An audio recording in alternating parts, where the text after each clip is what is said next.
I just feel like I've been around the block, ripping up fantasy stock, working around the clock. Look at the view from the top. Researching rookies a lot? No, I just be listening to pods. Yeah, one in particular, I'm just a messenger. Let me just pass on the rock. Browning, brunning, pruning, pronouncing ain't what he's doing. What he's doing is not losing, but infusing you with new things. And there's Dennis the Bennett, yeah. The man is a menace, yeah. Building a dynasty, some of the finest things. Promise you, you won't regret it.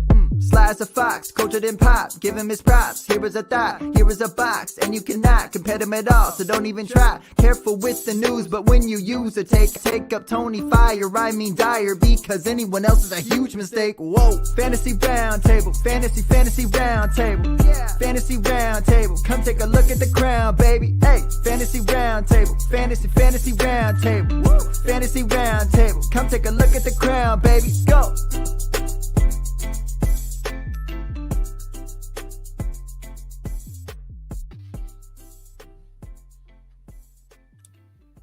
What is going on, everybody? It is week 6. It is another beautiful Friday, October 16th. Matt is on vacation. Me and Dennis will be handling the week 6 preview for this week. Dennis, how you doing, man? I am having a fantastic day. I'm off on Fridays, so I kind of enjoy that. Do a little editing and, while the wallet doesn't always appreciate having that extra day off every week. My old lazy bones kind of do. Yeah, I can understand the, dilemma with that. It would be nice. Part of me, I've got vacation coming up, and I can't begin to explain how excited I am for that. Just I need some time off. It is a grind. We're right in the middle of it. We're 6 weeks. I know. Going to be halfway through the fantasy season in a few days. And it's a crazy year. It is, man. It is. I always forget how much of a grind it is. Like the summertime gets here and we start getting closer and closer to the season. You start getting more and more excited. And you're like, man, I can't wait for this. And then you start getting into the season. You kind of forget how much work really goes into all this stuff. It makes me miss the off-season shows sometimes. It's just 2 a week and, getting to relax a little bit here and there on the weekdays. You love it, but it's also a grind. Right. All right, so week 6, we obviously don't have a game to recap. There was no game Thursday night due to everything going on COVID-wise. The game that we were supposed to get, Chiefs-Bills, was moved to early Monday, and a very weird time Monday, too. I'm really not excited that it's going to be on at like 4 o'clock my time. I was really hoping to at least be able to sit down and watch because I do think it's going to be one of the better games of week 6. We obviously have also had a lot of COVID stuff going on. We'll touch on that as we get to those games because it does look like, at least as of right now, that all those games will be played, but we'll touch on kind of the stuff that's going on with those when we get to those games.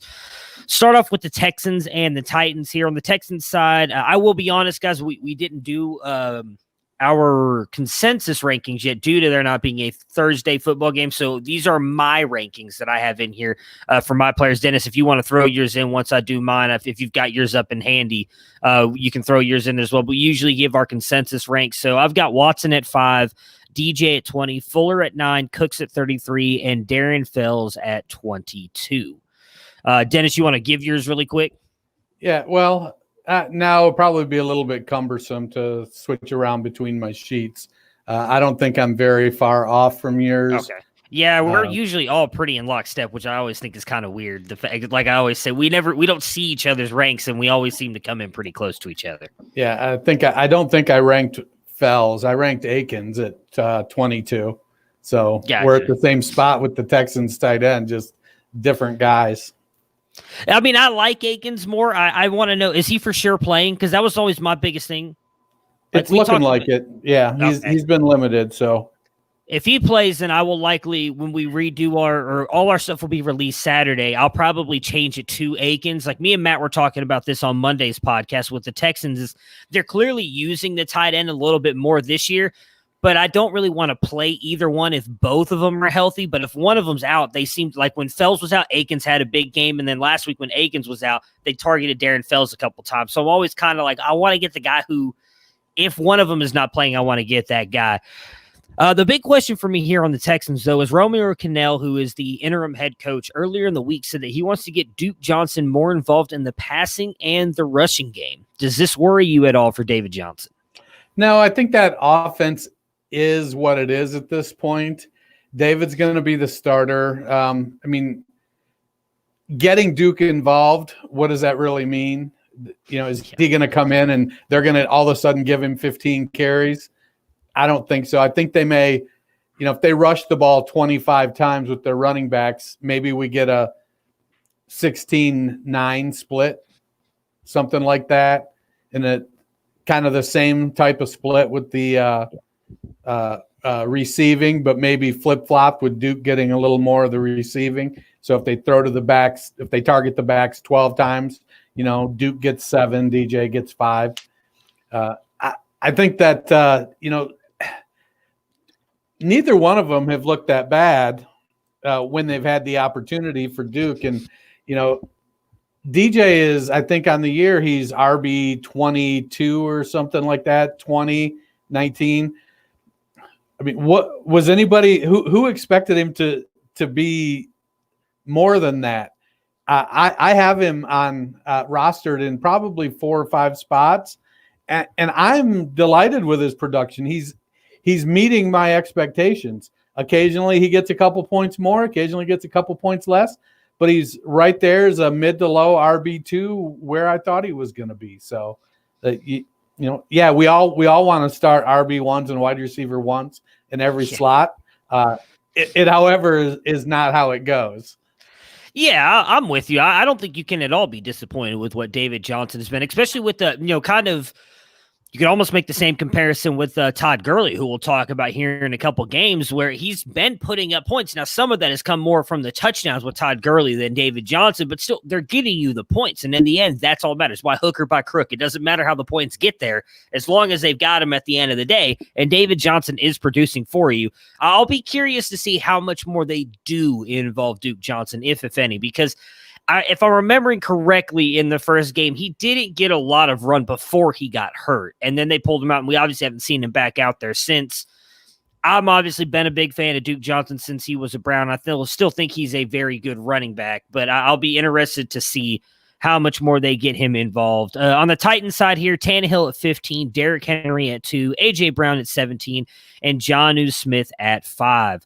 I expect a massive game coming here for Derrick Henry. Texans are one of the worst teams against the run.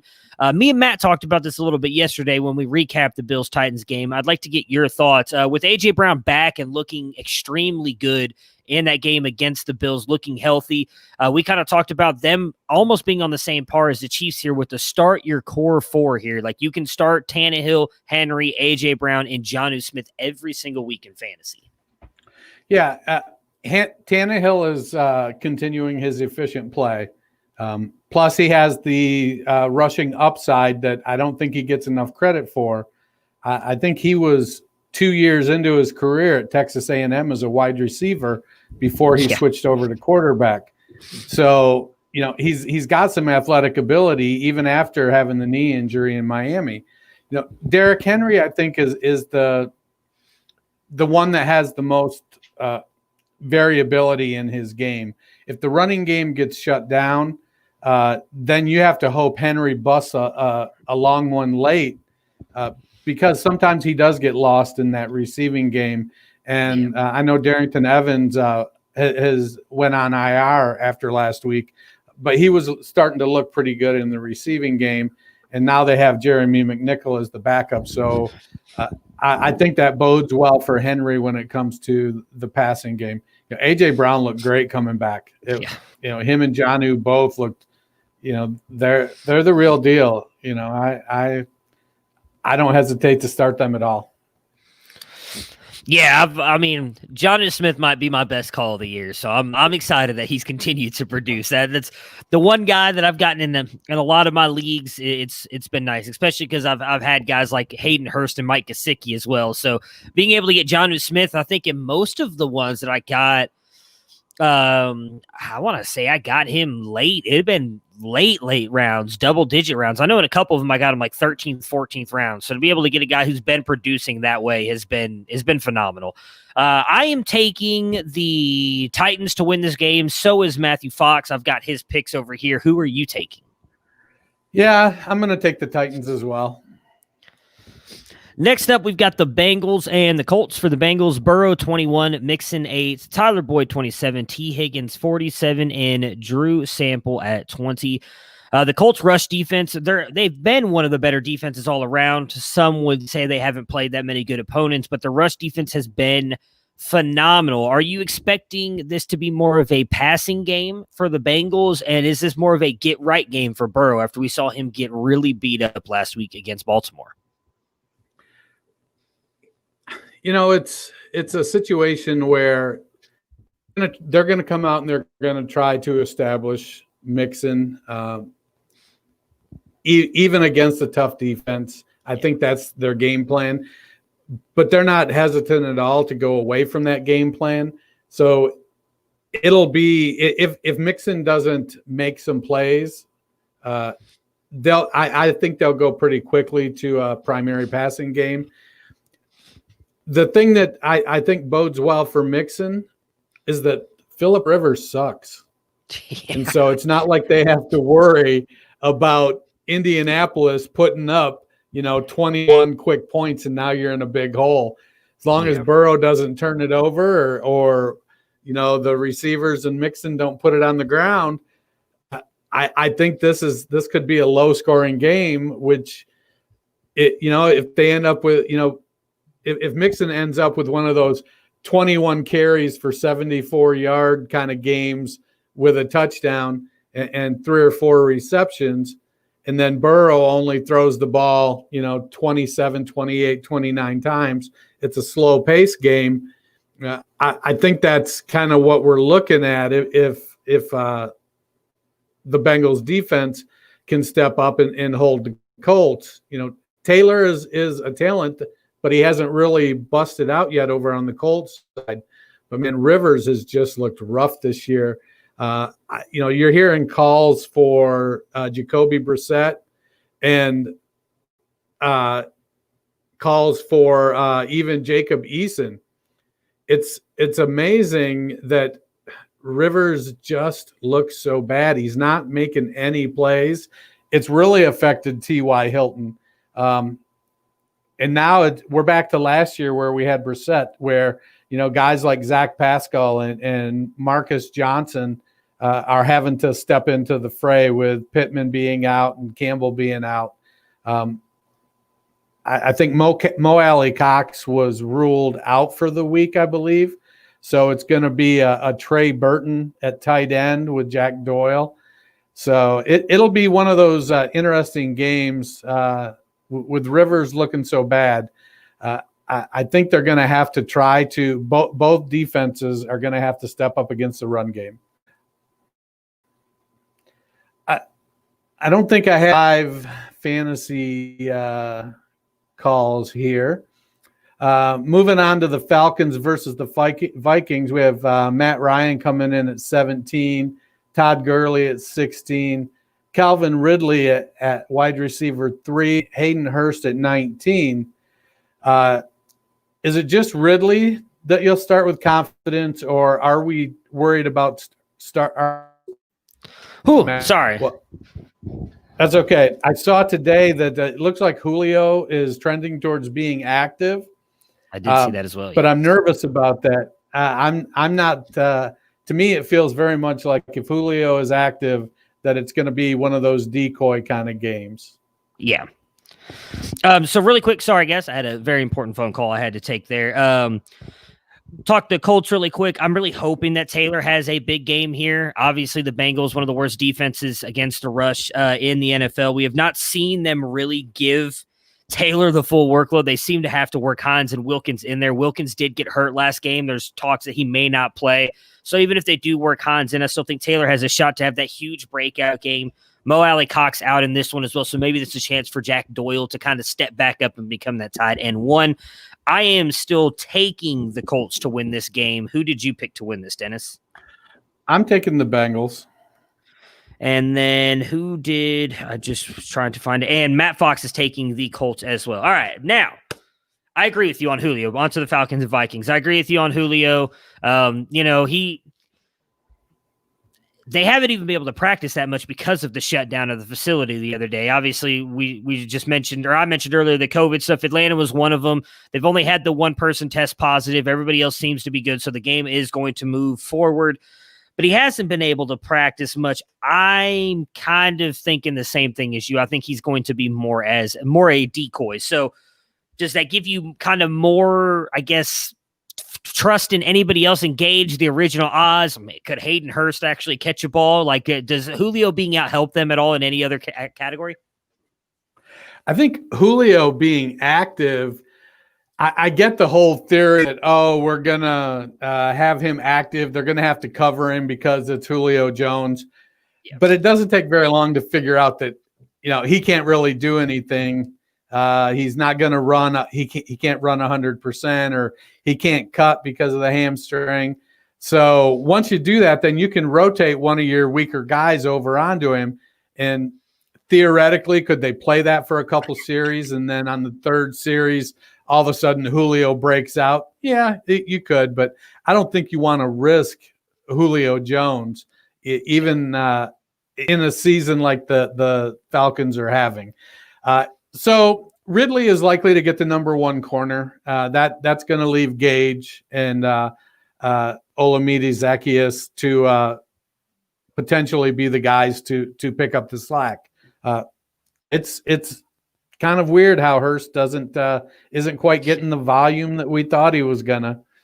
But the Vikings aren't very good on defense, so this could be a game where between the Vikings not being good on defense and the Falcons not being good on defense, both of these quarterbacks could have decent games. Let's hope so, because Ryan's kind of been struggling here. Are you starting to worry at all about him? I mean, I brought this up to Matt on Monday's pod. You look back at the beginning of the season, and he looked phenomenal against Seattle and Dallas, but he hasn't looked good since. And then I think the thing we've learned since then as well is that everybody kind of looks good against Seattle and Dallas because their defense have just been bad. So are we starting to worry at all about Matt Ryan? I mean, he's got plenty of weapons around him. He hasn't been able to produce so far this year. I think so. I think he's 36 now? I think 35? So. I'll look really quick, but I'm pretty sure 36 is correct. It seems like it's it's starting to fade. It happens. Some quarterbacks, Brady, Breeze, play it into their 40s and still look pretty good.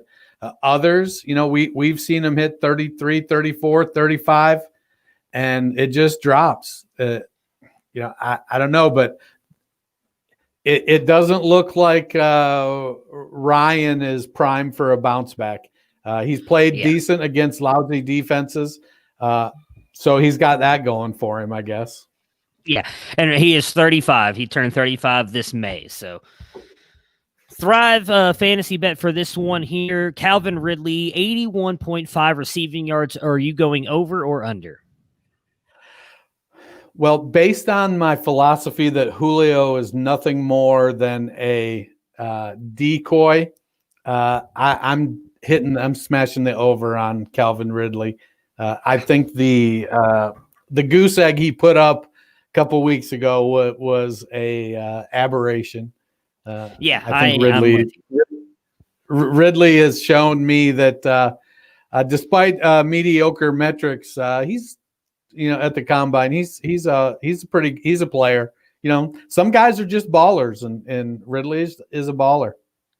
Yeah, it kind of sucks because there were some people who were talking about him being good this year, and I just couldn't buy into it. He was going late. I think you could get him in 7th, 8th round of drafts, and kept passing on him, and now here he is playing like a wide receiver 1 this year. On the Vikings side of things, Kirk Cousins at 13, Madison at 3, Adam Thielen at 5, Justin Jefferson at 22, and I got Irv Smith in at 29. We saw him finally get more involved last week, puts up the 10 fantasy points. Is this maybe the start of Smith becoming more fantasy viable at the tight end position? Yeah, I think I got to see it multiple games. It's because we know he can do it. We've seen him do it. we haven't seen the team do it. And I don't know that Mike Zimmer and who is it, Kubiak? I don't know with Kyle Rudolph there that they're scheming a lot to get Smith the ball. I think that it's Dalvin Cook, it's Adam Thielen, and Justin Jefferson now. It'll be Madison this week because Cook is out. But, Madison is one of 2, maybe 3 plug-and-play handcuffs that you can expect, 85, 90% of the production. So I think that Madison starting isn't changing anything about that offense. So I think if it's a situation where we have 4 buys, we have crazy stuff going on, the tight end position is as volatile as ever, and you may very well have to start Irv Smith and pray. Yeah, I am. That's how, I was hoping we could speak it into existence that he'll be good because I do have to start him. It's either him or Herndon, and at this point, I'm taking my shot on Smith. I have to start Smith in one spot, and so yeah, everybody else is either on IR or a bye. Yeah, I'm hoping he can give me 10 again like last week. That's all I need, man. 10. I don't need you to put up 30 points like George Kittle can. I just need you to get me 10 and I'll be good to go. I'm just hoping for not a goose egg. That too. Yeah, that too. I mean, hey, I started Mo Alley Cox last week and he got me a big fat 0 and I lost by 4 points. So yeah, I'm with you on that. I am taking the Vikings to win this game. What about you? I am as well. I'm all in on Adam Thielen this year. And he through 5 weeks, he's the wide receiver too. Yeah, he's proven you right so far. He's having a great year, and he was a guy I came to late this year because I've he can be a little bit volatile, and especially with Diggs there would be times where Thielen looked like he was the alpha, and then there were times where he looked like he was the water boy, and Diggs was the alpha.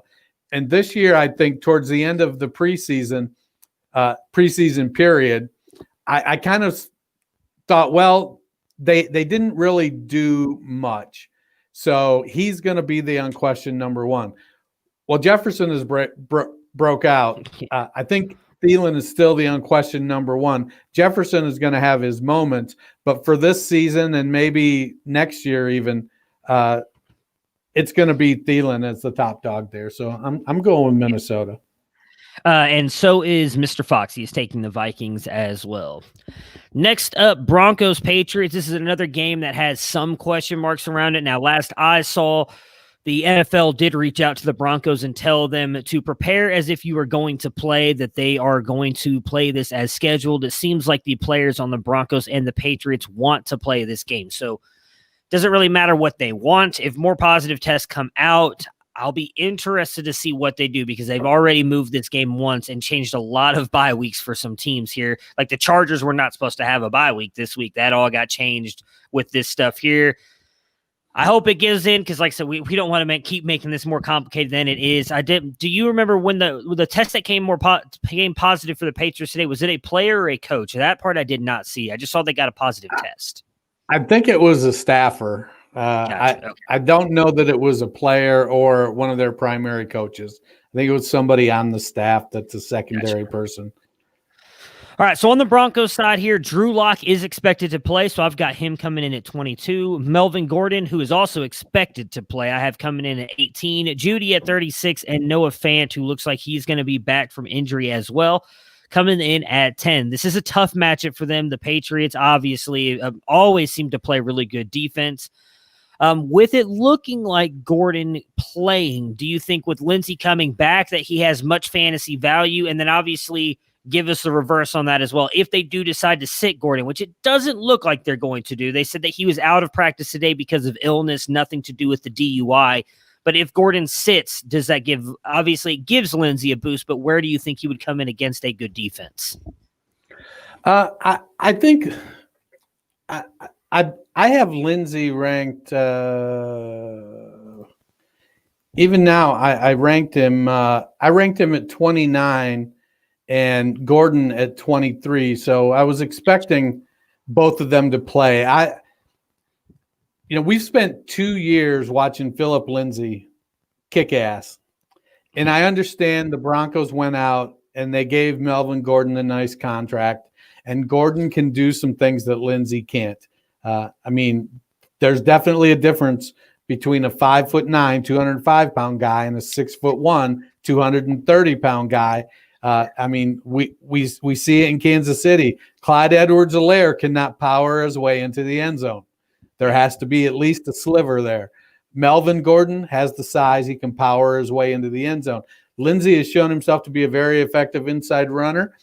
I think part of the thing is they don't – it isn't necessarily a you play these parts of the games, Gordon, and you play these parts of the game, Lindsey. You can interchange them for the most part, except when you need that tough yard. Gordon can move the pile. Lindsey needs a crack. But Lindsey has shown himself to be effective. I feel like we're looking at a 55-45 kind of split. And so it'll come down to Lindsey needing to be productive with his touches. And there's nothing we've seen in the last 2 years that tell us he won't be productive. He's got those as long as that toe is healthy, I expect Lindsey's going to have a good game, finish as a fringe RB2/RB3. Yeah, I'm right there with you. I mean, my love for Philip Lindsey has been professed on here many a times. I do think I agree with you, and I agree honestly with the Bell CEH thing as well, which we'll obviously talk about. Here's a question I have for you. So if Jerry Jeudy gets Stephon Gilmore, what do you think Tim Patrick's going to do? I actually think Gilmore will likely get Patrick, not Jeudy, which is why I rank Jeudy higher. I just think they moved Jeudy around from what I've seen. They've actually put him in the slot, and Gilmore doesn't really travel to the slot. Now, that being said, and I don't know why I can't think of the other guy's name now off the top of my head. It's not like their other cornerback is bad. I'm sorry? Is it Harmon? One of the Harmon brothers? Because they've also got the McCourties in the back as well that help out. McCourty. Yeah, it's one of the McCourties. They've got a phenomenal secondary. It's not like the guy opposite of Gilmore is not good. He's good as well. So that's why I have Fant as high as I do, because I think that's probably the best place to attack New England is a little bit there at the safety/linebacker position, whoever's covering the tight end. Jeudy, he could probably have a good game here. I like Patrick, and I'm actually sitting him in a couple places because I think that's probably going to be the matchup. He's looked really good so far this year. I thought he looked good last year and even the year before that when he's gotten playing time. And that's who I expect to kind of end up matching up with Gilmore more often than not. On the Patriots side here, so it does look like Cam Newton is going to be able to play. He has tested negative, not a for sure thing that's going to happen yet, or he's not been said for sure that he's going to play, but it looks like he's trending that way. I put him at 6, Harris at 27, and Edelman at 13. With Damian Harris coming back, he did look good in his first game back, 11 carries for 100 yards, but you also have James White, Rex Burkhead, and Cam Newton, who does get involved quite often in the running game as well. How do you see this running back carousel playing out here for the Patriots? I think that it'll probably be Burkhead with a token start because he's the veteran. So Burkhead or White, for whatever weird reason, they'll start with Harris on the bench because he's the young guy. I think Harris looked good. It would have been nice when he broke that run if he could have pulled away and maybe took it a little further. But he didn't look bad. I think it's time for him to he's auditioning to make Sony Michel an inactive on a weekly basis. I don't know. It's can he do it?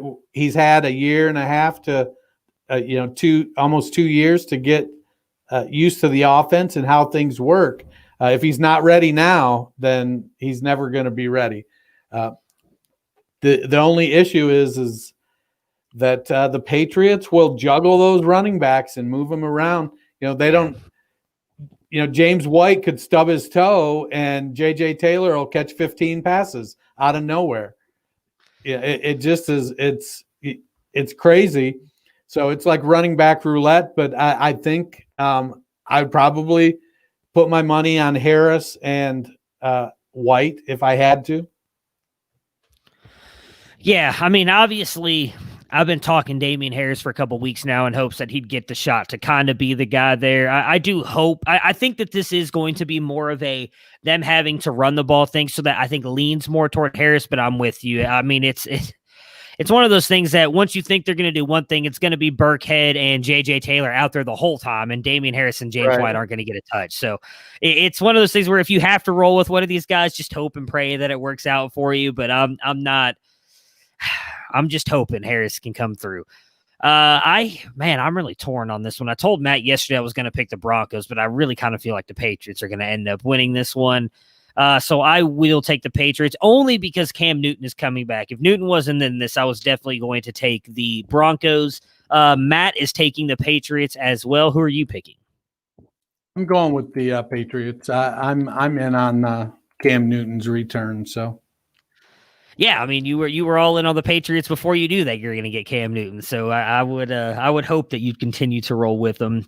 Next up, we've got Washington and the Giants. For the Washington football team here, Kyle Allen coming in at 18, Antonio Gibson 19, Terry McLaurin 15, and Logan Thomas 27. We talked about this a little bit last Friday, and that all three of us kind of said, regardless of who is in at quarterback, Terry McLaurin was quarterback proof, and then that did not necessarily play out. Now, granted, Kyle Allen did get hurt. Alex Smith came in and played, and he has not played football in like a year and a half, so we may have to give him a little bit of a mulligan on that. But is McLaurin still a set-it-and-forget-it starter for you? I think from the perspective – is he top 24 on a weekly basis? I think that's a reasonable expectation. So, yes, I think McLaurin, is he going to have those 5-point games right now? I think so. They're going to pop up every now and again where, he only catches 3 passes for 35 yards and he has a 6-point game because the offense in general doesn't move. But they're getting Scherf back this week. So that bodes well for their offense. And if they can move the ball on the ground, that keeps the defense honest. And Gibson is at this point, I'm taking the L on Gibson. He's not putting up outstanding, big numbers, 100-yard games left and right. He's performing better than I expected, given the amount of experience he had. So for me, McLaurin, yeah, he's a set it and forget it. I struggle a little bit with Logan Thomas. I feel like I want him to be something, but the consistency just isn't there. And I don't know if that is the quarterback, if it's the scheme, because I felt like with Turner coming over and Rivera coming over and the way that they used Greg Olsen, that it shouldn't be much of a stretch to get Logan Thomas involved and get Logan Thomas racking up catches. He's an athletic guy. He's got the size.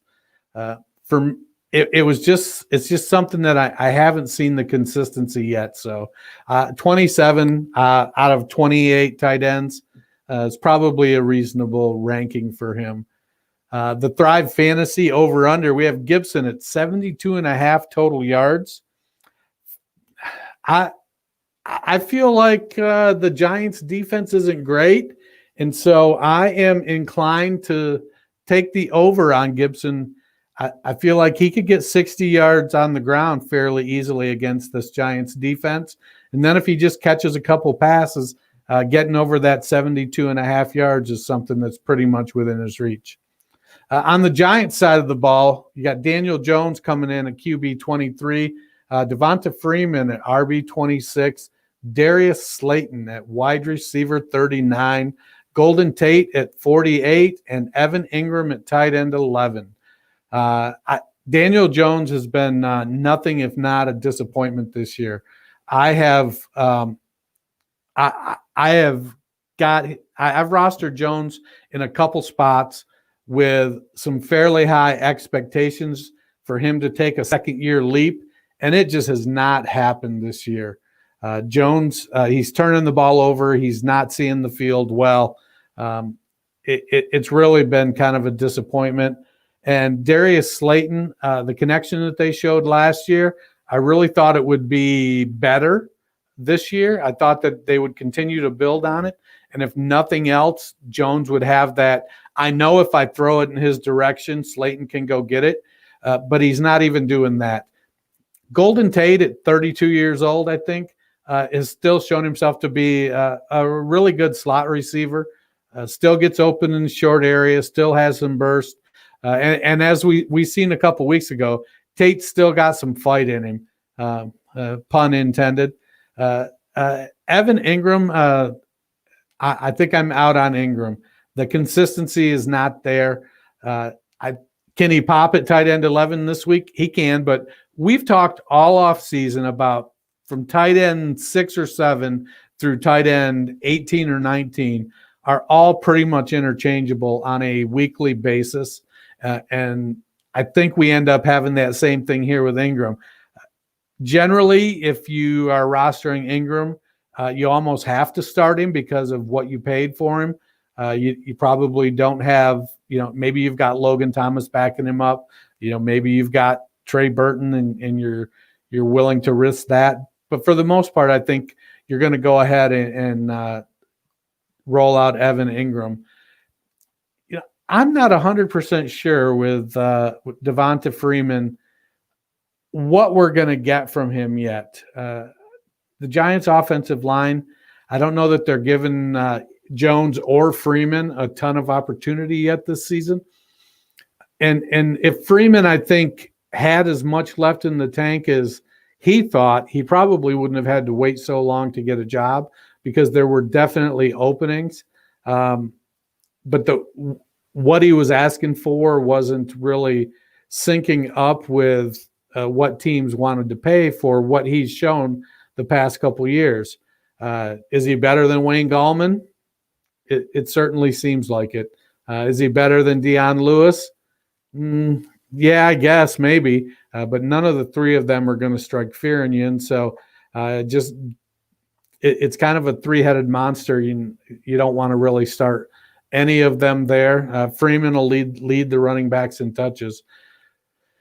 With the Thrive Fantasy over-under for Daniel Jones, they have it set at 260.5 total yards.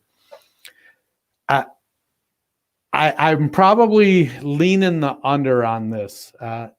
As much as I want to be in on it, Jones has really good athletic ability, but he struggled so much as a passer that I feel like he's going to have to rush for probably at least 60 yards or 65 yards to be able to hit this number. And while he has the ability to do that, I think Jones battling himself in the pocket is going to leave him right around that 200-yard mark. And so I'm going to risk that he doesn't pass the ball that well, and he's not going to make up for it with rushing. So I'm going to take that Thrive Fantasy 260.5 total yards, and I'm going to go the under.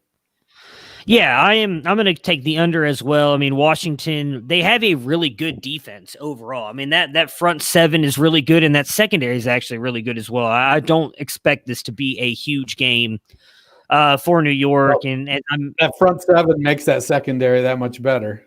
That it does, yeah. I mean, it's not like the secondary has a lot of talent back there because I think, can't remember who it is off the top of my head. I think they were saying could get matched up at times with Slayton, and it's a good matchup. It may have been Collins, but it's just the fact that Daniel Jones, I mean, you've got Sweat, Young's been back now the past couple weeks. Like, they've got a really good front line, and when your quarterback's having to run through their life, yeah, it makes that secondary a lot better than it is. Let's see here. I was hearing what you were saying. You feel like you kind of covered everything there, so I am taking this is a tough one. I think the Giants find a way to pull it off. I'm going to take the Giants. Who'd Matt Fox take? Let's see here. See if I can find it. Vikings. Washington. He's taking the Washington football team.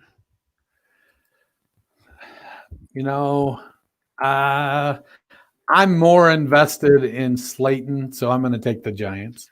Yeah, as am I. I need him to be good.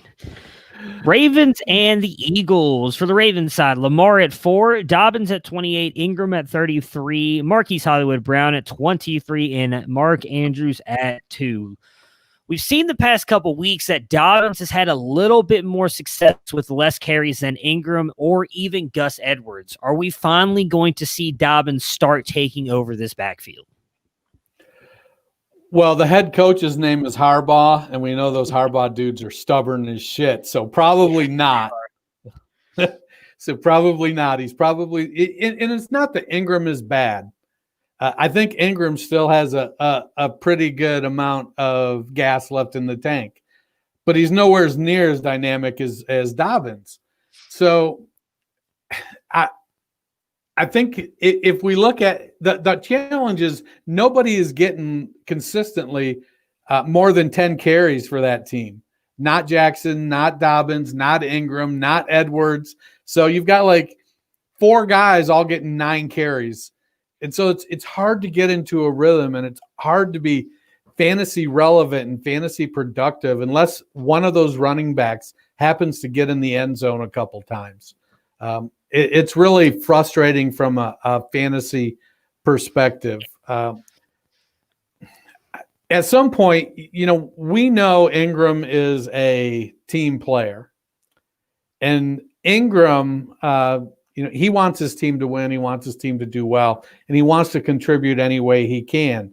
And there are times when I think Ingram looks at players like Dobbins, like he did with Jackson last year, when Jackson is rushing for 1,200 yards or 1,300 yards.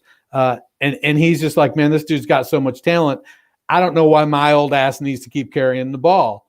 And at some point, I think Ingram raises his hand and they put the kid in and let him, it's supposed to be, you're 2 series, then Dobbins won, then you won, then Edwards won, then you 2. And I think at some point Ingram goes, no, let's keep the kid in for another one. And he's showing that he's earned it. He's doing the right things. He's making great plays in the passing game. I think Dobbins is just, for lack of opportunity, he might be the rookie we were talking about this year if he was getting the consistent opportunity.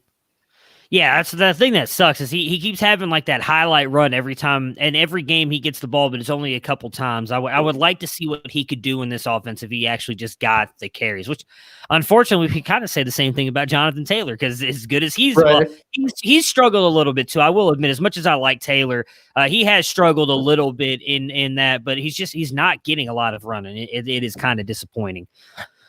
On the Eagles side, we've got Wentz coming in at 19, Miles Sanders 13, Troy Fulgham 42, and Zachariah Ertz at 13. Ertz has not been great so far this year. Outside of week 1, he's been averaging right around the tight end 20 mark, which is kind of hard to do. I mean, as we've talked about, tight end is bad. It's a tough matchup really here for everyone. Ravens, obviously one of the better defenses in the league. Do you trust starting anybody here on this Eagles offense? I do not. I think I have Wentz ranked at like 27 or something crazy. I mean, I just am not in on, I have him ranked at 28. So I feel like this defense is going to put so much pressure on him. It's going to end up it could be a bloodbath. I don't think it bodes well for Sanders either.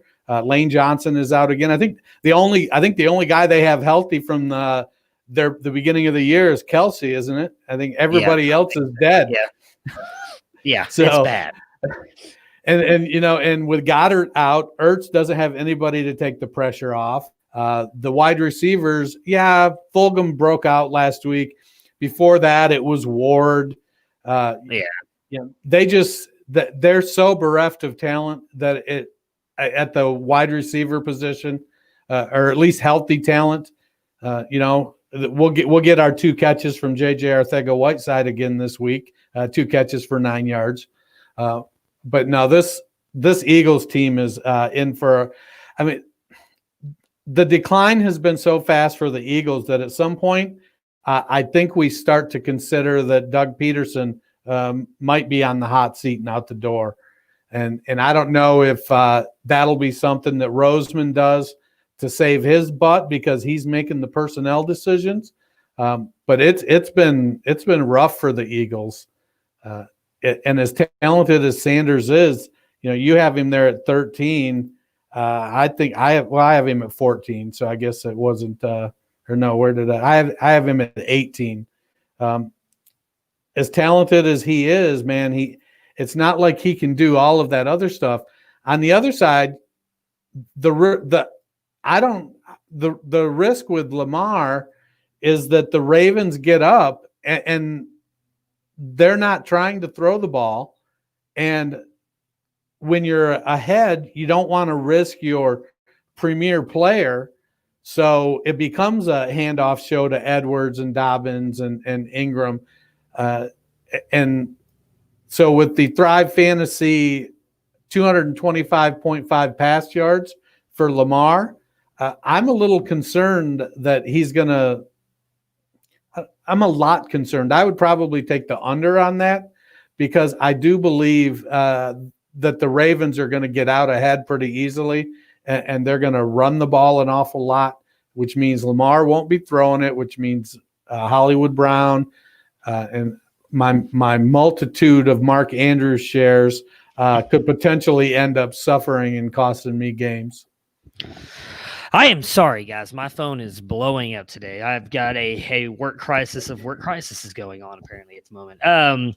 Yeah, I'm with you. And the one thing I will say for Fulgham, because he did have a good week last week, I wouldn't read too much into him possibly having a bad game today. They are going up against Marlon Humphrey and Jimmy Smith. I mean, they're really good cornerbacks, guys. Yeah. Like let's calm down a little bit. They're not going to be great. I know he had the breakout game last week, but I'm going to go ahead and bet when Marlon Humphreys is shutting down some of the best running or wide receivers in the game, that he's probably going to be able to handle Fulgham. I am taking the Ravens to win this one. Who are you taking?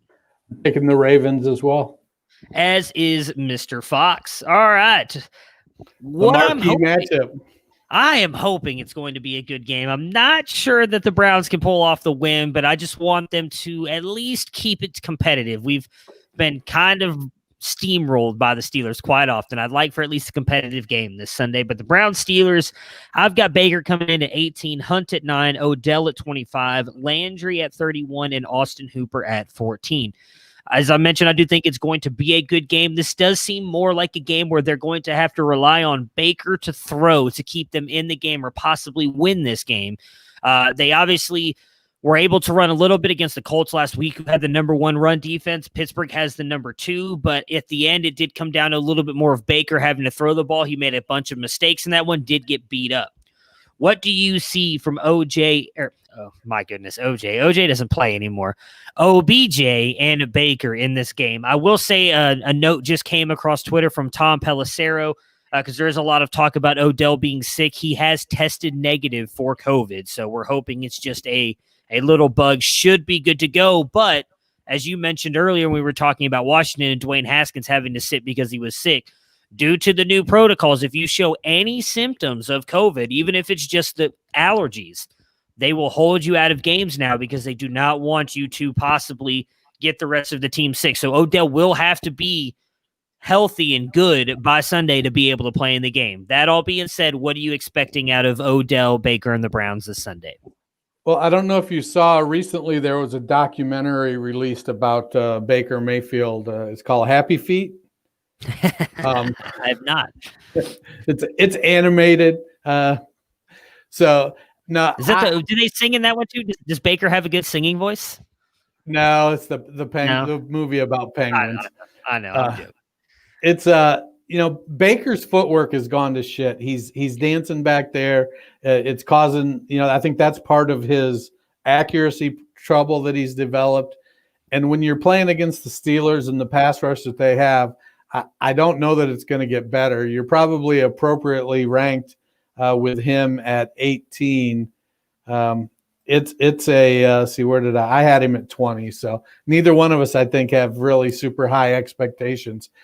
It could be a good game for Hunt. The offensive line is pretty good in the run game. They're going to have to step it up in the passing game, but Wyatt Teller is going to be out. So it could be one of those games where Hunt catches 7 or 8 passes, and that's where he makes his hay. But the defense in general for Pittsburgh, they cover the receivers pretty well. And it could be a rough day if Baker gets hit a couple times. That's what worries me. TJ Watt gets to Baker and starts rattling his cage a little bit. Baker's going to get erratic, and then he'll make some poor decisions. I'm not comfortable about this game at all. Yeah, it's going to be.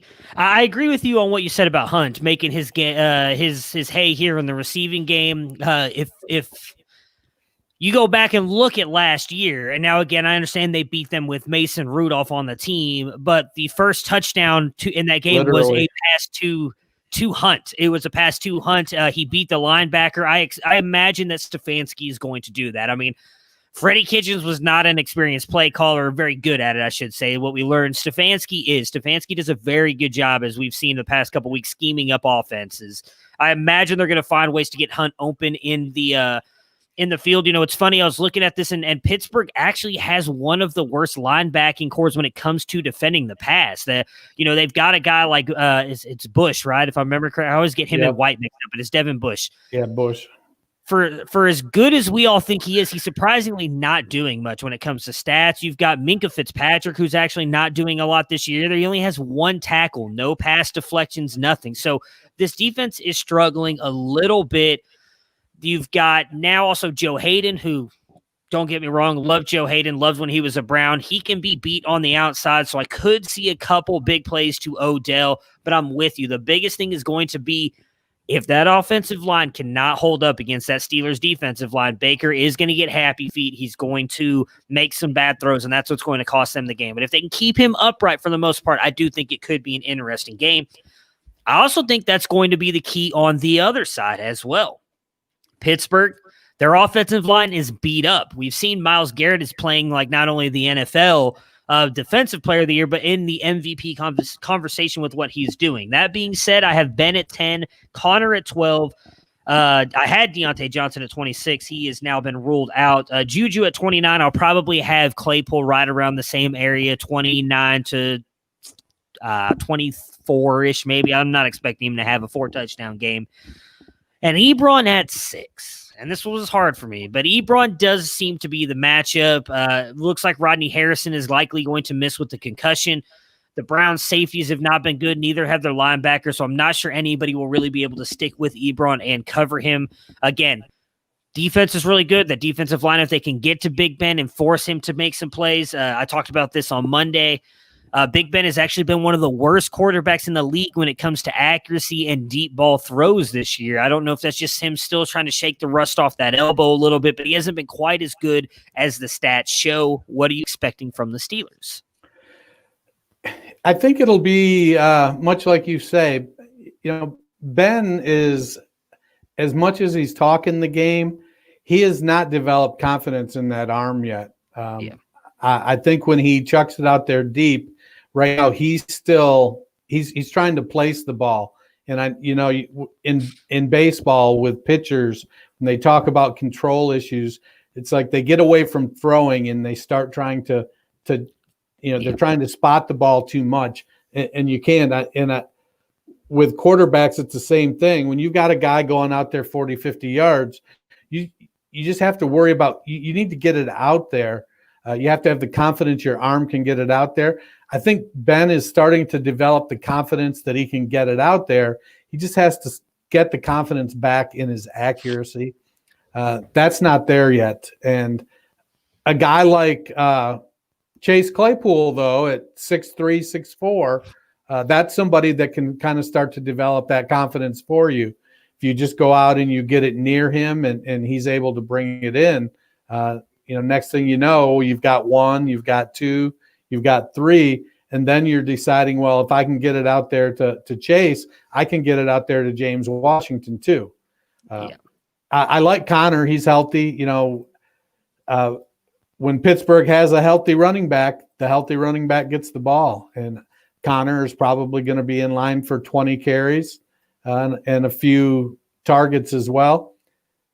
Ebron's the wild card, like you said. The Browns can't cover tight ends to save their ass, and so start Ebron with confidence.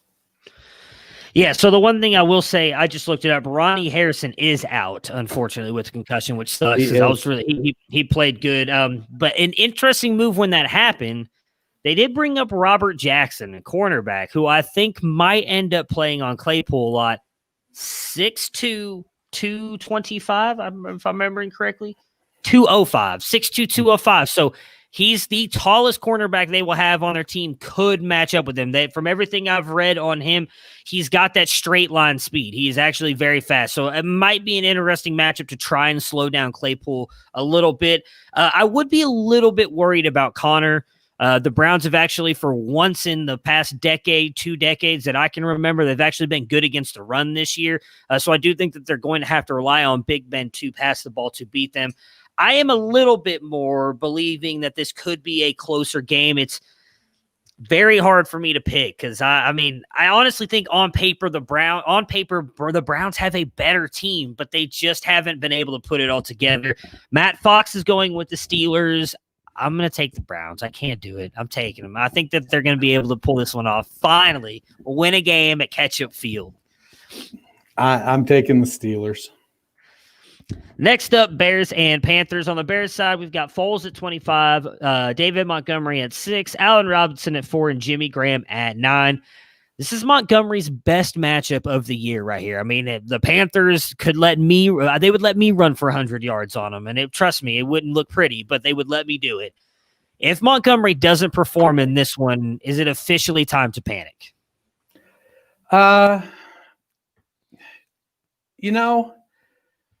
What do we think about that coach? I think he sucks. I mean, we talked about this last year, right? I mean, He keeps saying he needs to run the ball, and then he runs the ball like 5 times. I'm not sold on Nagy at all, which is weird to say, right? Because after that first year, he looked great, and he was making a lot of great play calls, and then the past 2 years have just been bad. Yeah, so for me, I think the expectation of what Montgomery is or can be has changed and should have changed, rightfully so. He's not going to be Kareem Huntish. I think that was some of the expectation that he would be able to do that. He's not as athletic as Hunt, and he doesn't have the same type of speed as Hunt, or frankly, the same type of power as. But can he be an effective back? He can. I think we've got to move past Montgomery being the guy, and they need to get somebody to pair with him. We saw them try to play Ryan Nall. Ryan Nall ain't that dude. They did bring up Artavis Pierce. I feel like we'll see, even if Montgomery does well, I feel like we're going to see a little bit of Artavis Pierce. It's all fine and cool and neat that they give Cordero Patterson a few carries, but man, either give Patterson 20 carries or give the ball to somebody that you think might become your back. It's like, commit to him or don't. I get it. He looks like, okay, we're going to use him as a weapon. Okay, but then don't waste the carries that you might give to another back to see if they're that back, i.e. Artavis Pierce, to Patterson. Give Patterson you stop giving Cordero Patterson carries. He's not the guy. He's a kick returner. Stop it. I think even if Montgomery comes out and rushes 23 times for 105 yards and a touchdown, I don't think it materially changes who he is as a player. Yeah. When you do well against a bad defense, you should do well against a bad defense. Montgomery has to produce against better defenses. Whether or not some of that is Nagy's fault that he's not, maybe not. He may just be, we know our fellow nerd Nick Whalen hates Montgomery as a prospect. Yeah. So, Nick may be closer to right than I was. So I think the sand is running out of the hourglass fairly quickly for David Montgomery. On the Panthers side here, we've got Bridgewater at 20, Mike Davis at 4, Robbie Anderson at 24, DJ Moore at 30, and Ian Thomas at 25. Anderson has definitely been the guy so far this year. He's really kind of developed that chemistry, been the best threat here with Bridgewater. Do we see DJ Moore turning it around at some point this season? Yeah, the dude is just too talented. I'm not sure. I guess turn it around. You mean, is he going to be a top 5 wide receiver, or is he going to? Let's say, I don't even think he's scoring as a wide receiver 2 now. So let's say because he was a wide receiver 1 last year, right? He finished right at the bottom of the wide receiver 1 tier. So top 15, can he make it as a top 15 wide receiver this year? So give him a little bit of regression into the high end, still wide receiver 2 area.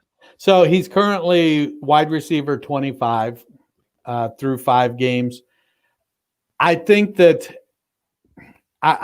he'll be fine because teams are going, well, we saw Robbie Anderson with the Jets. He'll give you a couple good games. So, all right, he's had his couple good games. We don't need to worry about it. And so they keep ignoring him, and Anderson keeps producing. At some point, the defenses are going to go, hey, look, this Robbie Anderson dude's for fucking real.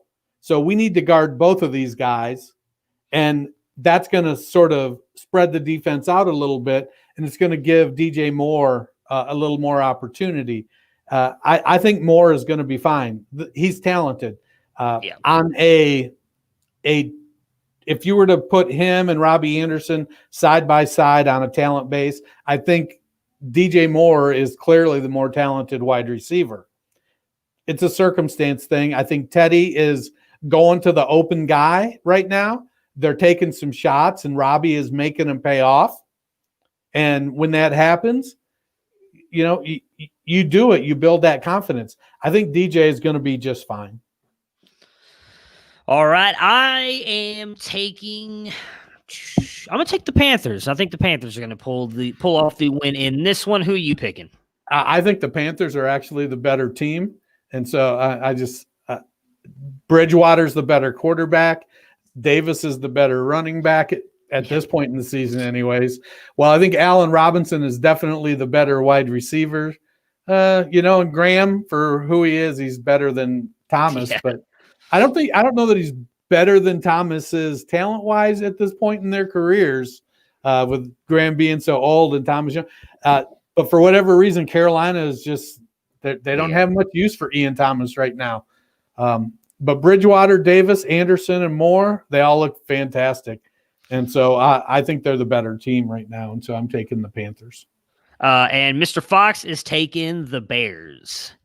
Next up, Lions and Jags. For the Lions here, Matt Stafford, I've got coming in at 9, Adrian Peterson, 23, DeAndre Swift, 31, Kenny Golladay, 11, TJ Hawkinson, 4. The Jaguars here have given up a lot of catches and yards to running backs. However, they are also one of the worst teams rushing as well. So Adrian Peterson, DeAndre Swift could both be in for good games here. Could we finally see the DeAndre Swift breakout game, or is you still think this is going to be all Peterson?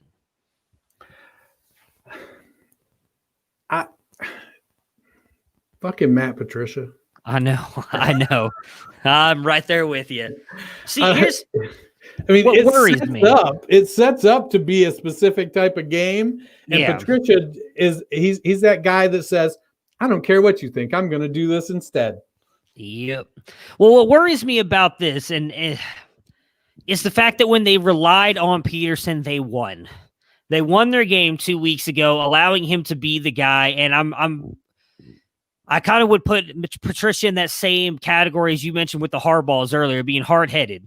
Is that I think, okay, well, Peterson just proved that if we give him the ball 20 times that he's going to help us win games. We're going to grind it out. So let's just keep doing that. And I think Swift is just going to be kind of relegated to a bench/backup role until they get a new coach in there. You're probably right. I think the only thing Swift has going for him right now is that Gardner Minshew and DJ Chark and Laviska Shenault, sometimes they have explosive games. Yeah. And so if they can get up by 17 points or something, then that may force Patricia's hand, and he has to put Swift in there. And Swift is making some plays. Yep. So riddle me this, Batman. PPR, I think it might be a 0.25 per carry. I don't remember. I am, for all intents and purposes, out of it. Okay. I have Chris Carson, and I have Chris Carson, Kareem Hunt. My wide receivers are generally shitty. But the guy made me a bunch of offers for some of my players. My young he offered me a bunch of old players. He doesn't have any draft picks. And I basically said, why are you offering me all this crap? And he's like, well, take a look at my team, see what you like. So I offered him Chris Carson for DeAndre Swift. I'd do it.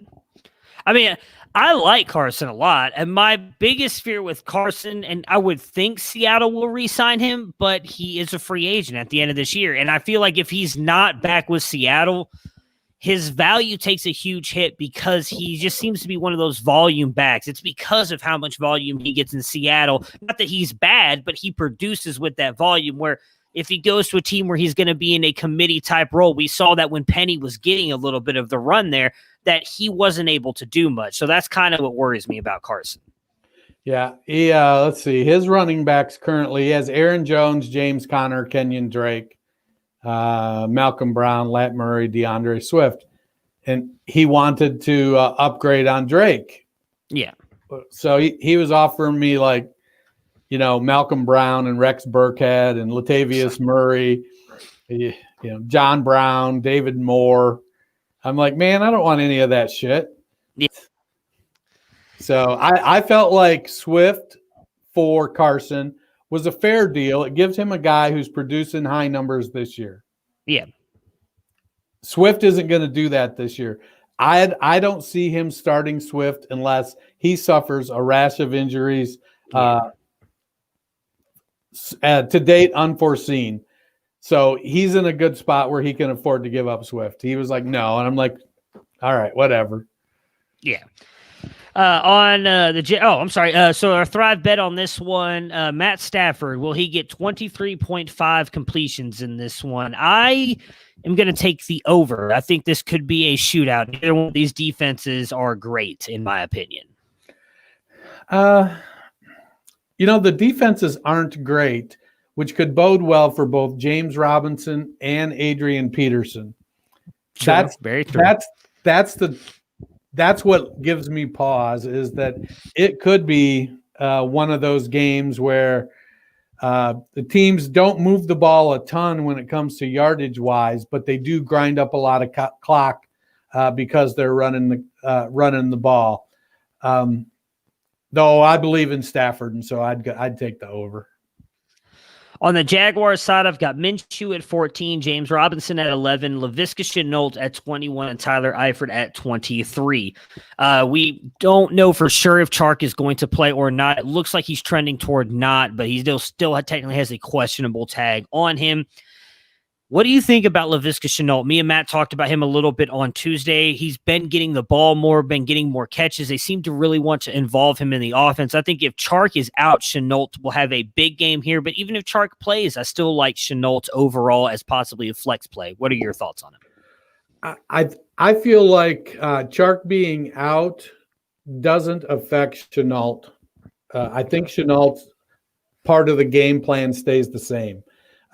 Chark being out, I think, affects Keelan Cole, who in Chark's absence this year has really stepped up and had some really good games.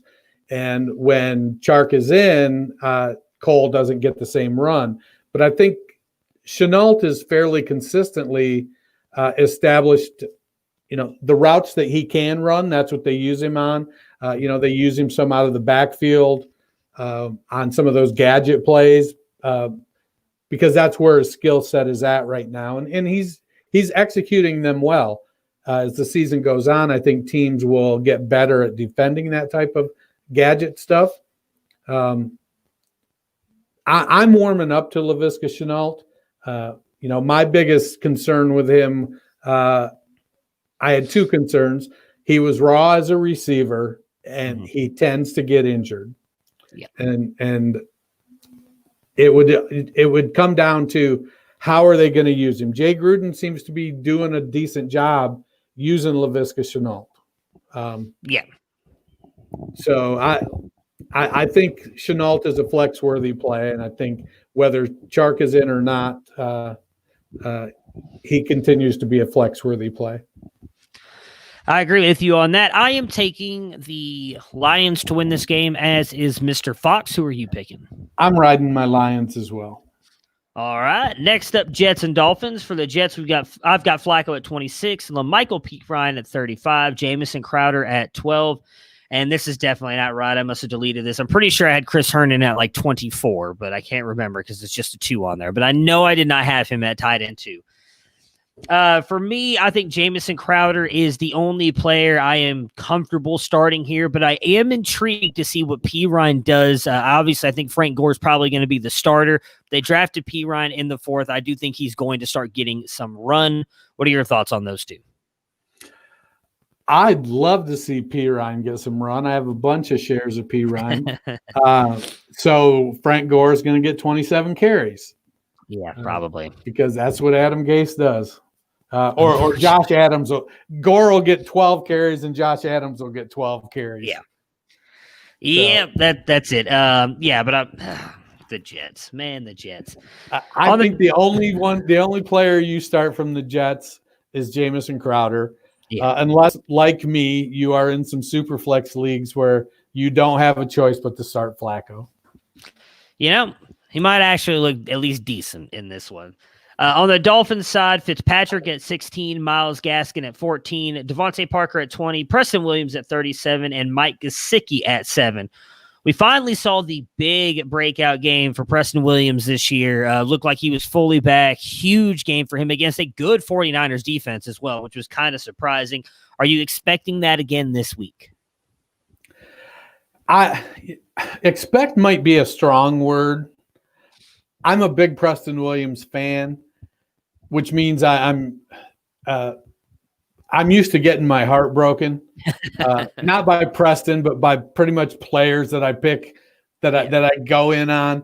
So for Williams to struggle out of the gate this year like he did was par for the course for players that I'm like, oh, this is my guy. I think Williams is a very talented player. For whatever reason, he got off to the slow start. I think that, him and Parker both very comfortably have top 24 upside, if not consistency. So do I expect a repeat against the Jets? It's definitely possible. It comes down to game script. Yeah. If they get out early, then it becomes the Myles Gaskin show. Maybe who knows? Maybe they actually activate Jordan Howard this week because they feel like they're going to get up early and they're going to be able to grind it out a little bit. Flores is a Belichick disciple, so it may be Jordan Howard's first active game in 4 weeks.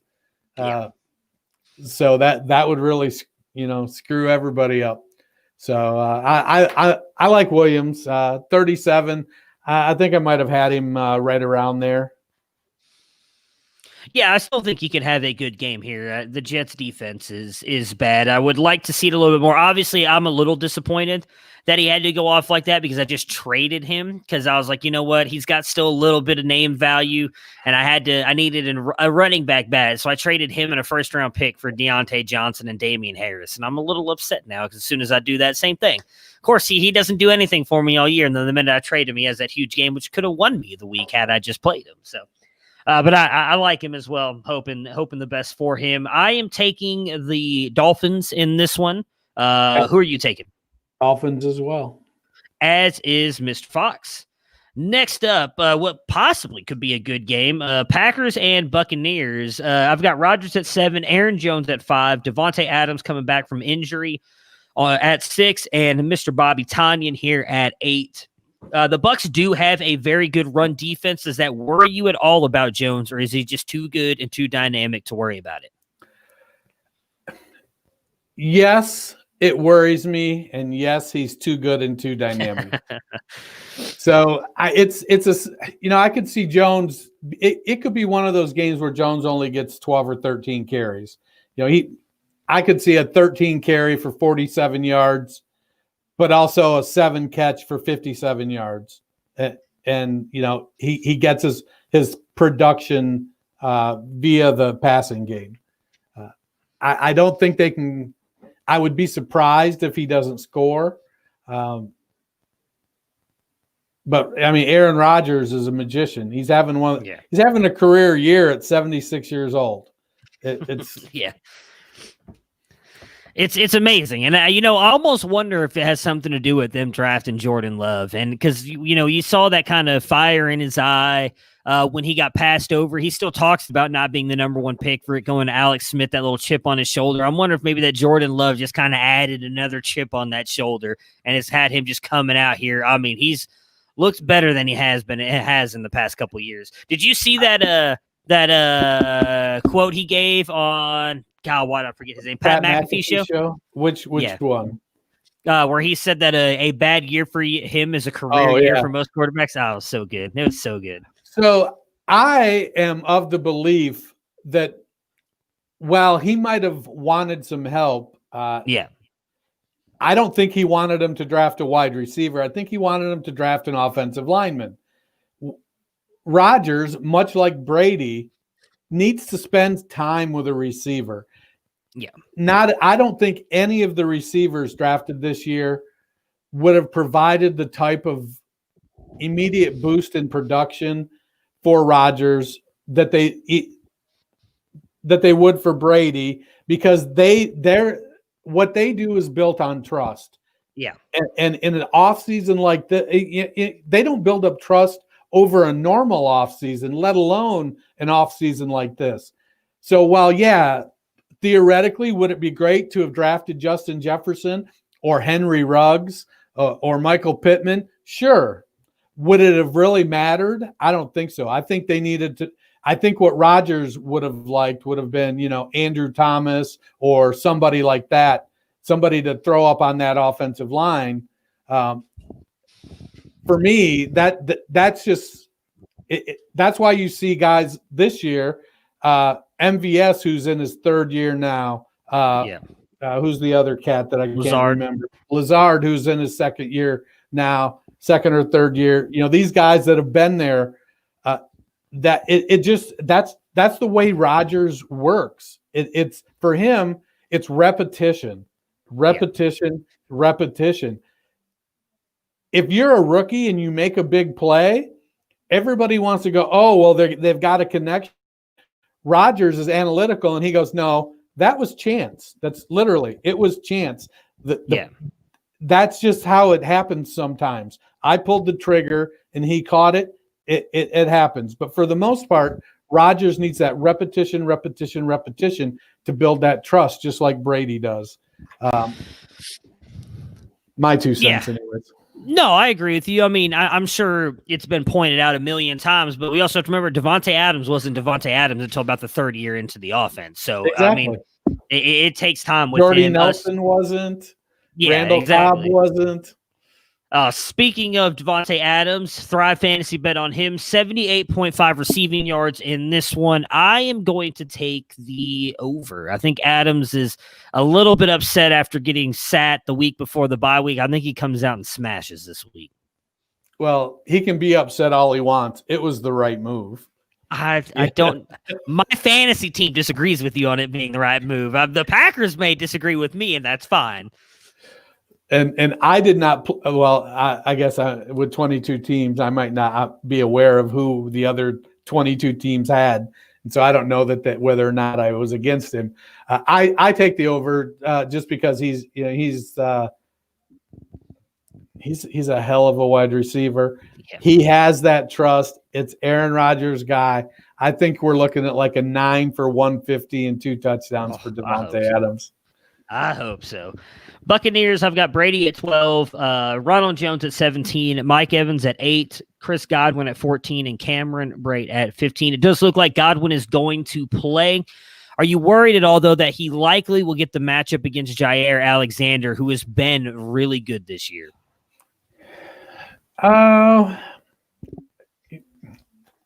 You have to play the guy in front of you, and Godwin has the ability to beat him. Yeah.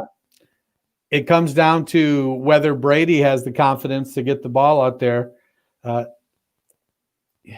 They've got a lot of weapons. We saw Tyler Johnson come on. Scotty Miller has looked good.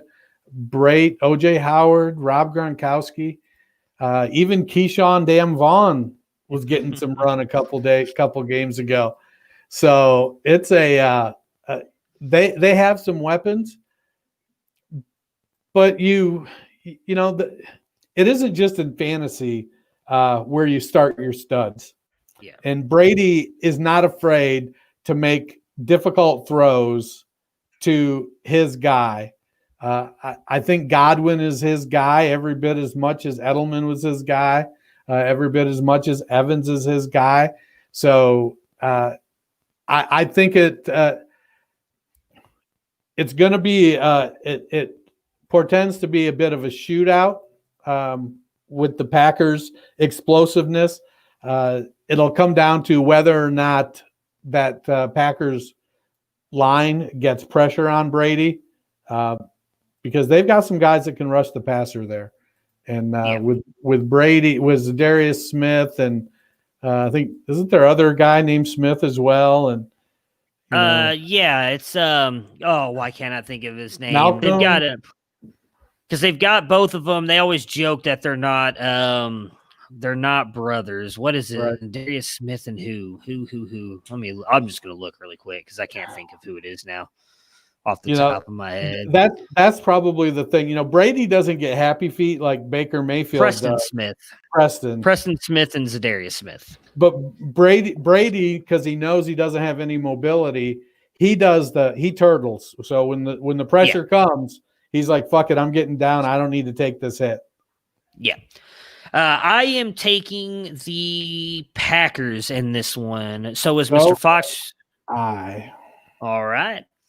The Sunday night game, Rams, 49ers. For the Rams here, I've got Goff at 11, Henderson at 24, Woods at 10, Kupp at 18, and Tyler Higbee at 16. The 49ers defense does not really look scary anymore. They have really kind of given up a lot of yards and plays here early in the season. What are your thoughts on the possible Akers-Henderson split in this one? And are you worried at all about the lack of production from Tyler Higbee?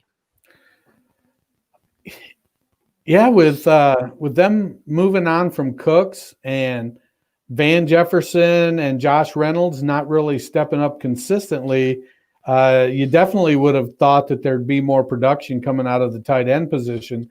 But, I mean, you're not really consistently getting it from Higbee or from Everett. It's all Woods and Kupp and an inconsistent running game. Yeah. I think that McVay he's looking for the running backs to establish themselves in a consistent role. It's like, will somebody just tell me I'm going to take 60% of the snaps and I'm going to always give you 75 yards and some tough first downs. And then the next guy to go, I'm going to take 30% of the snaps and I'm going to catch 7 passes and get you 5 first downs. And somebody else to go, I'm going to take 10% of the snaps, and every time you need 1 yard, I am going to get you 1 yard and 6 inches. And they just haven't established that. They kind of change who's 1, 2, and 3. And I think that's, while it's frustrating and difficult for us as fantasy owners, it's every bit as frustrating and difficult for McVay to try to figure out the best way to game plan with these guys. Yeah, I mean, I still think Henderson's probably going to get more of the run. He's looked really good the past couple weeks. I mean, obviously, I think it was 2 weeks ago now we saw him come out, look good on that drive, and then he got replaced by Brown. It looked like the Malcolm Brown show again. We've talked about it a little bit earlier in the year too when Akers got hurt. This offense seems to be very complicated. It may be something where Akers wasn't able to pick up on it so much earlier in the season, why he wasn't getting as much run. But I'll be interested to see if he gets more run out there this week against the 49ers, just based on he had a couple good runs last week. On the 49ers side, Jimmy G at 24, Raheem Mostert at 16. Deebo Samuel was the highest wide receiver I had for them at 35, and George Kittle 3. Jimmy G did not look good last week. Now, they are saying it was mostly due to the ankle injury. He did get cleared and will be starting Sunday night. Are you worried about this offense at all with Jimmy G at quarterback? Well, didn't he get cleared last week?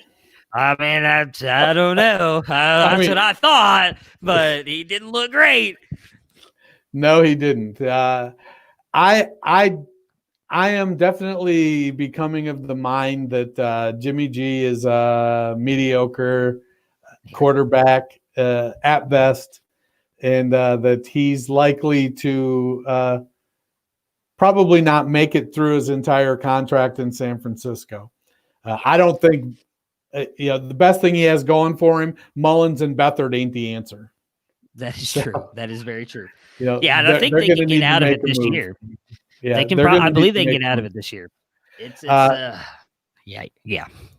Mostert looked good. He came back. He did what he does. He broke off a long run. He busts off a long run or a long reception and packs up that stat sheet.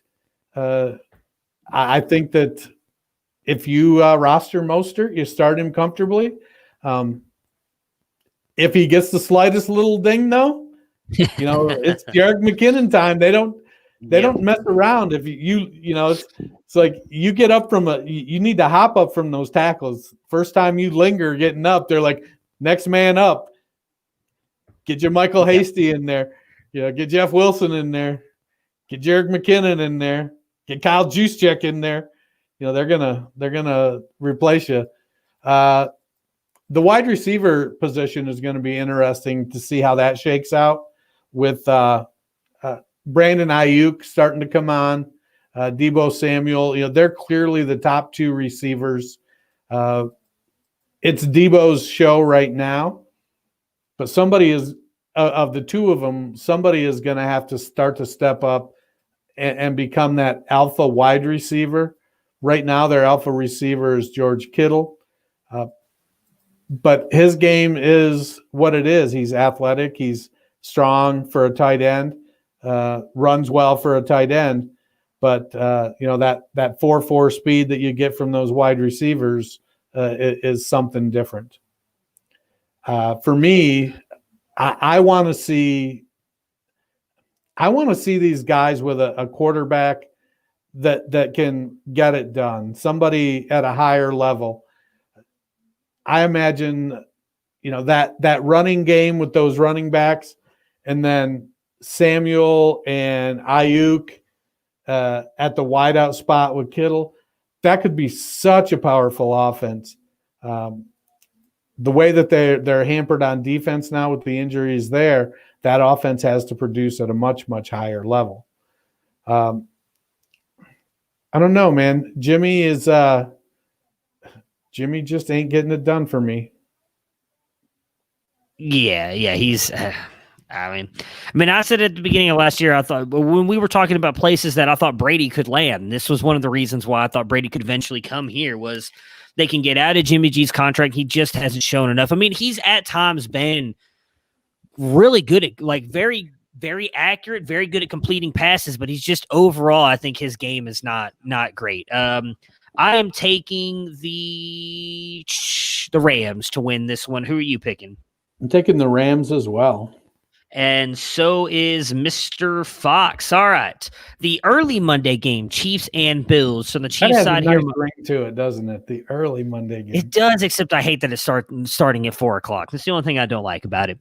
Mahomes at 2, CEH at 7, Tyreek Hill at 2, Hardman at 34, Kelsey at 1. You're starting your Chiefs. There's really not much to talk about there. The big thing will be, as everybody is talking about now, we know that Le'Veon Bell has signed a 1-year deal with the Chiefs. How does this affect CEH's value for you this year and moving forward? So when it comes to CEH, the question for me isn't how does this affect his value? I'm curious, before the NFL draft, how many people had CEH ranked, let's say, as rookie running back 4 or 5? I did. This guy did. And then when he landed in Kansas City, who moved him up to the top, made him RB1 in this rookie class? I know for me, I still had Dobbins and Taylor ahead of CEH. I moved CEH from 4 to 3, but I didn't move him up over Dobbins and Taylor. I don't. To me, I feel like CEH has shown that he's a good back, but he hasn't shown that he's elite. He didn't really, he had one great college year. So how does Bell's arrival in Kansas City affect him? I think it might be for fantasy players. It might be great long-term if you're going to go out and try to acquire him. We're going to see what kind of mental fortitude CEH has. Yeah. Does this break him? Because, players, there are players, when you bring in somebody that has this type of ability, when you bring in a legendary player like Adrian Peterson, what's that do to your young running back when he thought he was going to get the shot? Sometimes they just can't hack it, whether it's a quarterback, whether it's a running back. So I feel like Bell is going to get the goal line carries because CEH has shown that he needs a hole. Bell can get in the end zone. It doesn't matter. Honestly, I think Bell is the better receiver. I don't think CEH is a bad receiver, but Bell is an exceptional receiver from the running back position. Yeah. He's got a history of it. I don't want to say CEH has some Darwin Thompson style games, but if he did, it would not surprise me to see Bell come out and carry the ball 25 times and get 10 targets, and Darrell Williams be the backup. Yeah. Just because I think that CEH's skill set is very similar to Bell's. He's a good runner. He's a patient runner. Yeah. So I think Bell fits right into what that offense is trying to do. He's a good receiver. Bell is a great receiver. So it could turn out to be, we've seen Bell as kind of a jackass. So I don't want to say Bell could be a mentor because I don't know that Le'Veon Bell is the mentoring type. He strikes me more as if you want to learn from me, watch what I do. As he's more of a Brett Favre type of mentor. Yeah. Yeah, I think I'm, for the most part, 100% with you on that. I think, I didn't have CEH high either. I don't think any of us did. We all three kind of talked about how none of us were really moving him up. I had, I can't remember if I had Taylor or Dobbins no, I had Swift at 1. I forgot. I did. I kept Swift at 1. It was Swift, Taylor, Dobbins, and then CEH, and I didn't move him up just because I still think CEH is a very good back. I just kept saying you can't assume that because he goes to Kansas City that he's going to be the best back like a lot of other people did. A lot of people just jumped him up to 1 because he went to Kansas City. He's a smaller guy. I was talking about this today with a friend at work. He's literally my size. He is not a big back. He's like 5'10", 190 pounds. He's not a big dude at all. And I think Bell going in there is exactly what you said. He's a really good receiving back. He's going to be used as that red zone guy. I don't think this hurts CEH long-term. Honestly, don't think it hurts him much this year either. He's still going to get you points. He hasn't been producing as an RB1 as it is outside of that week 1 anyways. He's been more of an RB2. I think that's kind of what you're going to get out of both of them. Again, because this offense is so explosive, you're likely still going to get points for CEH and points for Bell. I don't think CEH is going to get regulated to any kind of bench role. He's still going to get his, but it also seems like Andy Reid has just always liked using a 2-back system. And I think they haven't found that in Darrell Williams. They haven't found that in LaShawn McCoy. But now that they've got a guy like Bell there who may not be a little bit washed. I don't know if you can say what we saw at New York was what Bell is, because we've seen Adam Gase up a lot of players, and then they've looked really good once they've gotten away from him. So Bell, I think, still could be productive. I'm interested to see how they use him with CEH in this Kansas City offense. On the Bills side here, I've got Allen at 3, Singletary at 21, Diggs at 7, and Knox at 18. Should be a shootout, so should be a lot of fun to watch. I would start Beasley. Gabriel Davis is kind of in flux consideration for me as well. But with the shot at Moss coming back, we saw this a little bit on Tuesday. We thought maybe Singletary would get a ton of run with Moss being out, and all of a sudden TJ Yeldon made an appearance and was getting a whole lot of run, gets the touchdown pass, obviously, which is a little bit fluky, but still was out there a lot. With Moss possibly coming back, does this affect Singletary's value for you? It could, because Singletary hasn't looked great running the ball. And I think he's not an upper tier receiving back either. He's just kind of a good all around back that makes the occasional explosive play. So he needed to produce at a pretty high level. And when TJ Yeldon comes in and outproduces you, that doesn't bode well, because Yeldon is it's not great, Bob, not great. Yeah. And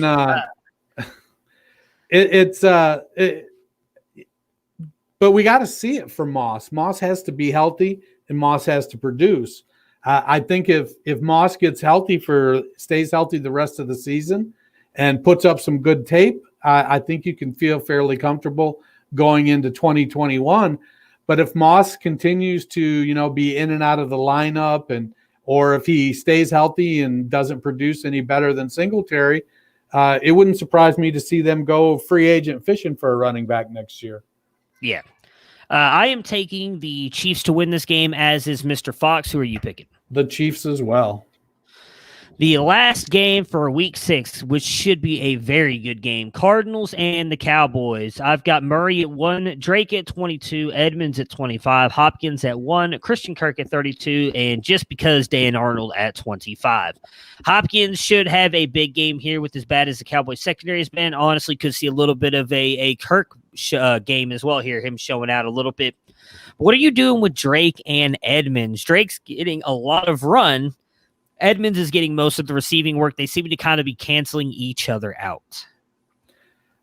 I think they're both kind of flex-worthy guys, and that's really until it shakes out differently, that's where you start them. You hope maybe one of them gets a couple touchdowns by accident, but for the most part, yeah, you're looking at Edmonds and his 6 or 7 catches and 50 yards. And Drake and his 14 carries and 60 yards, a couple catches. It does seem like Edmonds might be starting to take that job, push for that job a little harder. But, Drake has shown himself to be explosive. I'm not sure what's going on with him this year. Is he not healthy, or are they using him different than they did last year? I think they're using them different. I don't remember Edmonds and any of these other guys getting as much run. I mean, I know, like I was talking about this with Matt on the Monday or Tuesday podcast, and I brought up that I remember when he played the Browns game, like he did get the 2 rushing touchdowns, but the other one came in the air, and he was doing more work against the Browns in the receiving game. He just doesn't seem to be getting that this year. They just either, whether it's they trust Edmonds more, or maybe it's just Edmonds is out there on those plays that Murray finally decides to dump it off. Edmonds is getting a lot more work out there, and I think that is hurting Drake's value for sure.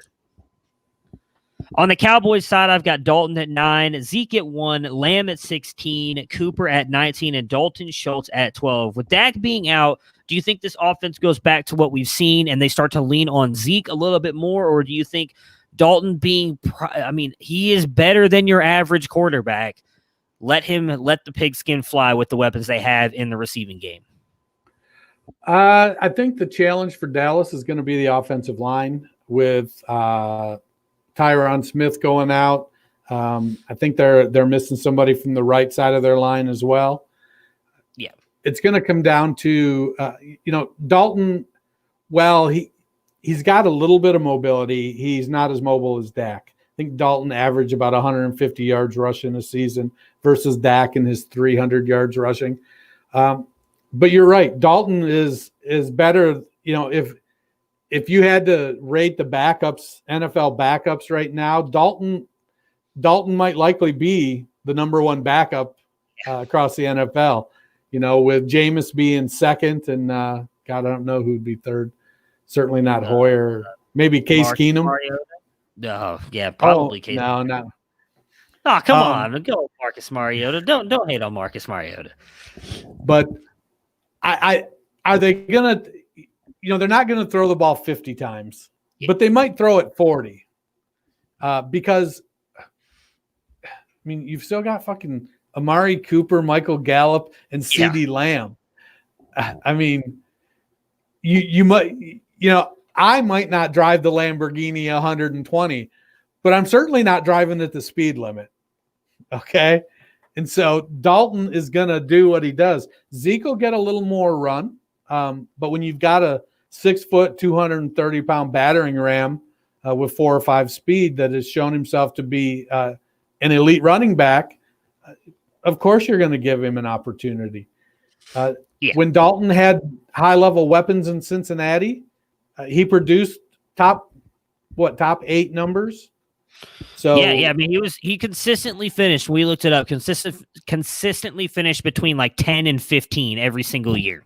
So I mean, he had a chance to be a top quarterback. I mean, he's not a bad quarterback at all. I mean, imagine those teams. He took them to the playoffs with not just the team around him, but Marvin Lewis is his head coach too. Which I don't know if Mike McCarthy is much better than Marvin Lewis, but he's definitely got a much better offense around him. That is for damn sure. Yeah, so I think the Cowboys are going to be fine. You know, were they ever going to go really far this season? Unfortunately, I picked them to be in the Super Bowl against. No, I didn't. I picked them to make the playoffs. I picked the Saints. But that defense is going to be their primary issue. Yeah. I feel like I'm probably going to be the only one. I'm taking Arizona to win this one. I know Mr. Fox has picked the Cowboys. Who are you taking? That's kind of a push for me. I'm taking the Cowboys. All right, so that will do it for us here in week 6. Me and Matt will be back on Monday, of course, to do, I believe. Oh no, Dennis will not be with us next Friday. Is that correct? You won't be here? That is correct. I'm Cub Scout camp out. That's right. So it'll be me and Mr. Fox next Friday, and then the 3 of us will be back again the Friday after that. Hopefully, I think I'm on vacation the week after that, and I might have to miss. We'll see. I think I should be able to make it, but good luck to everybody in week 6. Hopefully, no more COVID stuff messes up anything, and you guys can pull out the wins in your week 6 matchup. Good luck, and we